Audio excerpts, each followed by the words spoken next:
તો ભાઈ અમારા છોકરાઓએ બહુ મસ્તી કરી, કારણ કે સ્વિમિંગ પૂલમાં નાહવાનો એ લોકોને બહુ ક્રેઝ છે. તો બસ આજે એ લોકોની પણ ઈચ્છા પૂરી થઈ ગઈ. ત્યારબાદ હવે અમે ફરીથી હોટલના રૂમમાં પહોંચી ગયા છે. તો ચાલો તમને બતાવી દઉં. તો જોઈ લો, આ બેડરૂમ છે, બહુ સરસ છે. અને ત્યારબાદ હવે અમે ફટાફટથી તૈયાર થઈ જઈશું અને આપણે નીકળશું ફરવા. તો આજે હું તમને 4-5 જગ્યા એવી બતાવવાની છું જે તમે લોકો પણ ઉદયપુર આવો તો ફરવા માટે જરૂર જાજો. તો બસ હવે આપણે આ રિસેપ્શનમાં આવી ગયા છે રેડી થઈને સામાન લઈને. તો બસ હવે આપણે સામાન ગાડીમાં રાખી દઈશું. અને ચાલો તો હવે આપણે બધા રિક્ષામાં ગોઠવાઈ ગયા છે અને હું મારું શૂટિંગ તો ચાલુ જ રાખવાની છું. તો બસ ચાલો હવે આપણે કઈ જગ્યાએ જાશું. તો સૌથી પહેલાં તો બધાને નાસ્તો કરવો છે. તો આ ભાઈએ બહુ સરસ જગ્યા બતાવી દીધી અહીંયા, મેવાડી ચા. તો બસ આપણે લોકો ત્યાં નાસ્તો કરવાના છે. અને અહીંનો નાસ્તો બહુ ટેસ્ટી હતો. સાચું કહું તો અહીંની કચોરી અને સમોસા અને પૌવા એનું તો કેવું શું, એકે વસ્તુ એવી નથી કે જે ના ભાવે એવી. અને અહીંની ચા તો બહુ જ સરસ હતી. તો તમે લોકો પણ અહીંયા નાસ્તો કરવા જરૂર આવજો. અહીં આવવા માટે સિટી પેલેસનો જે મેઇન રોડ છે ત્યાંથી જ અહીંયા આવાય છે. તો આ રોડ પણ હું તમને બતાવું છું. તમે લોકો પણ ઉદયપુર આવો તો અહીંયા જ નાસ્તો કરવા જરૂર આવજો. ત્યારબાદ ફરીથી આપણે બેસી ગયા છે રિક્ષામાં અને સૌથી પહેલાં આપણે જવાના છીએ મ્યુઝિયમ ઓફ પેલેસ. તો આપણે સૌથી પહેલાં આ ભાઈએ સજેસ્ટ કર્યું હતું કે તમે મ્યુઝિયમ ઓફ પેલેસ છે એ જોઈ લેજો, કારણ કે આ ભાઈને અહીંયા લોકલ જે કાંઈ ફરવાનું છે એ બધાની બહુ ખબર હોય છે, એટલે આપણે પણ એવું જ કર્યું. તો બસ પહેલાં આપણે અંદર પહોંચી ગયા અને સૌથી પહેલાં આપણે અહીંયા લેવાની છે ટિકિટ. તો અહીંયા ભાઈ 300 રૂપિયાનો પર પર્સનનો કોમ્બો હતો, જેમાં આપણને ઘણી બધી વસ્તુ જોવા મળે છે, જેમ કે અહીંયા સેલિબ્રિટી મ્યુઝિયમ અને એમાં ઘણા બધા કાર્ટૂન પણ હતા. તો બાળકોને બહુ જ ગમે છે અહીંયા. તો આ તો જોવા જેવું જ છે. અને ત્યારબાદ આપણે ઘણા બધા કાર્ટૂન છે, સેલિબ્રિટીઝ છે, તો બધા સાથે આપણે ફોટો પડાવશું, વિડીયો બનાવશું અને બાળકોને પણ બહુ ગમે એવું છે. તો સૌથી પહેલાં અમે લોકો અહીંયા ટાઈમ સ્પેન્ડ કર્યો અને મહારાણા પ્રતાપનું અહીંયા આખી હિસ્ટ્રી પણ હતી લખેલી, તમે લોકો જોઈ શકો છો. તો બધા સેલિબ્રિટીનો સ્ટેચ્યુ અહીંયા છે. તો બધા સાથે અમે લોકોએ પણ ફોટા પડાવ્યા, વિડીયો બનાવ્યા અને બહુ મજા કરી. અને બાળકોને તો પણ મજા જ પડી જાય છે, કારણ કે એના દરેક કાર્ટૂન અહીંયા અવેલેબલ જ હતા.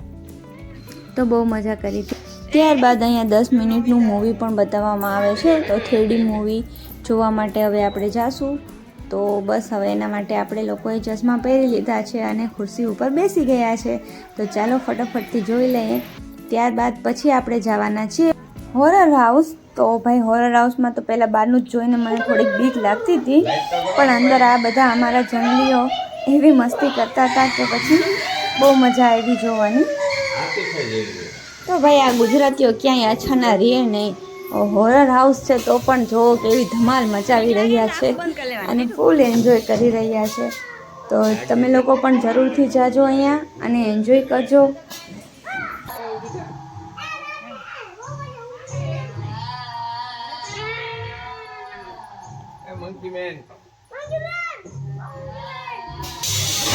તો બસ હવે હોરર હાઉસમાંથી આપણે બહાર નીકળી ગયા છે અને હવે આપણે જવાના છે ભૂલ ભૂલૈયામાં.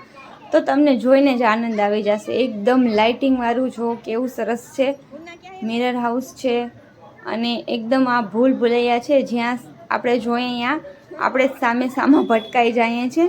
તો રસ્તો ગોતવો થોડોક મુશ્કેલ છે, પણ બહુ મજા આવે છે. તો તમે લોકો જો બધા કેવા એન્જોય કરી રહ્યા છે.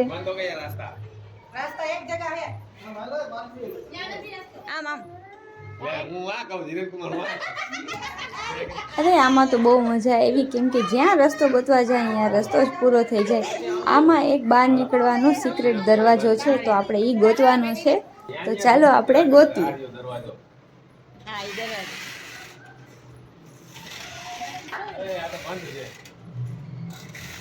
તો આ રૂમમાંથી નીકળીને આપણને દરવાજો મળી ગયો છે. હવે આપણે ગયા છીએ બીજા દરવાજામાં. તો બસ અહીંયા આવતા તો એકદમ લાઇટિંગ અને મિરરવાળો આખો રૂમ હતો. તો બહુ મજા આવી. તો ભાઈ ગુજરાતી છે તો ક્યાંય પાછળ તો રહેવાના નથી. તો અમે લોકોએ અહીંયા પણ દાંડિયા રમી લીધા. જુઓ બધા કેવા એન્જોય કરે છે. તો ફૂલ ઓન ધમાલ અને ડાન્સ કરતાં કરતાં કોઈને કાંઈ ટાઈમની તો ખબર જ નથી પડી કે આપણે અહીંયા કેટલા વાગી ગયા છે. તો હજી આપણે બીજી જગ્યાએ પણ બધે ફરવા જવાનું બાકી છે. તો બસ હાલો હવે આપણે અહીંથી બહાર નીકળશું.